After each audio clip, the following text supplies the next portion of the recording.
Most people know that before we got Jurassic World as we know it, there was an in-progress Jurassic Park 4 that featured human dinosaur hybrids and a whole bunch of other mental stuff.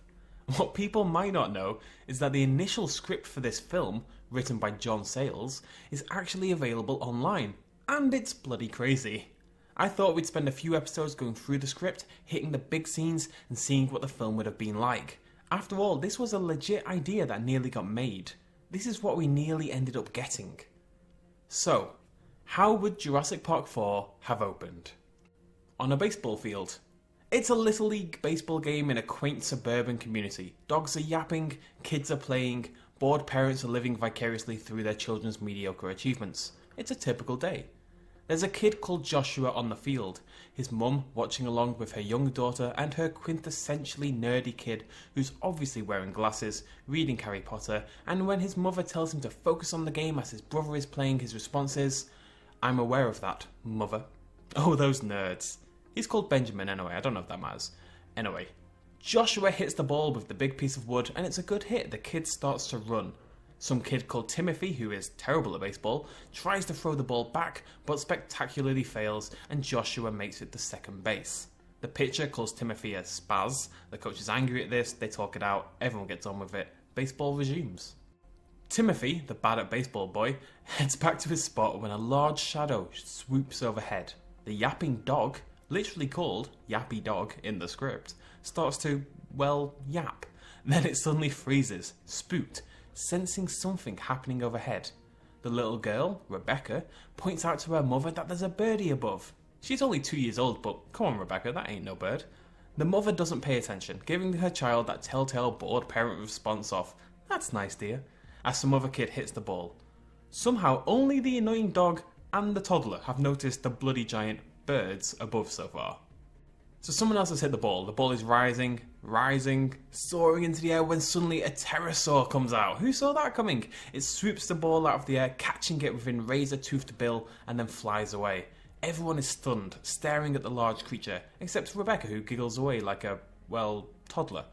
Nearby, a barbecuing dad, because this is suburban America, has a steak half done upon his fork when swoop, the pterosaur soars down and plucks it off the end of the fork. Ignores the large piece of meat, cooking the meat, just takes the steak. Yeah. Finally, Benjamin, the nerd, feigns interest and tells his mother that he is in fact, mother, a pterosaur.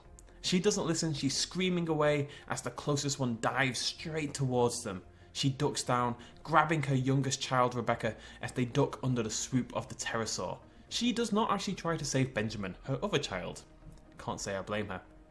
Chaos has broken out. It's like a World War II dogfight over the ground as squawking pterosaurs dive bomb the fleeing little leaguers. Joshua's mother screams at him to run, he runs to third, then he runs to home base, I'm not even kidding, as the pterosaur chases him. Just as he makes it to home base, he slides down and the pterosaur soars over above him, just missing him, and it collides with the net at the backstop and gets itself all tangled in. Next, we cut back to the dog. No longer yapping, so it's just called Dog. Dog runs, pterosaur swoops in and swallows it whole. Jurassic Park writers really don't like dogs. The pterosaur flies off with the dog's leash still dangling from its bloodied beak, and we cut to barbecuing dad fending off another of the beasts with a fork. He flees under the picnic table as the massacre rages on above him. The father of the picture sees his boy standing shell-shocked on the mound, too scared to flee as the pterosaurs squawk and cry in the shadowed skies above.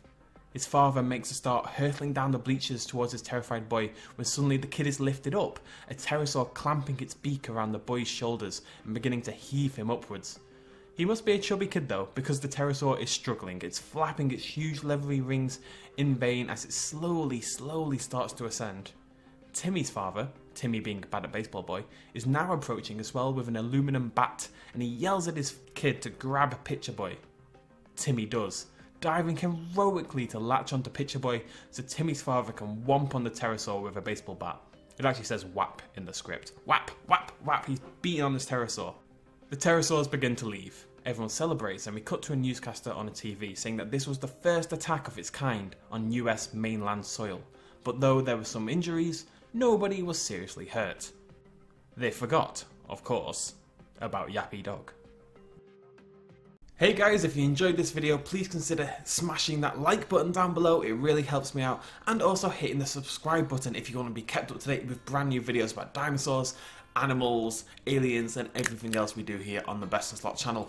All of you who have subscribed so far, that's awesome. Make sure you hit that little bell icon. I'll highlight now, otherwise you may actually miss out on the content anyway, because YouTube is silly. Thank you guys so much. Much love.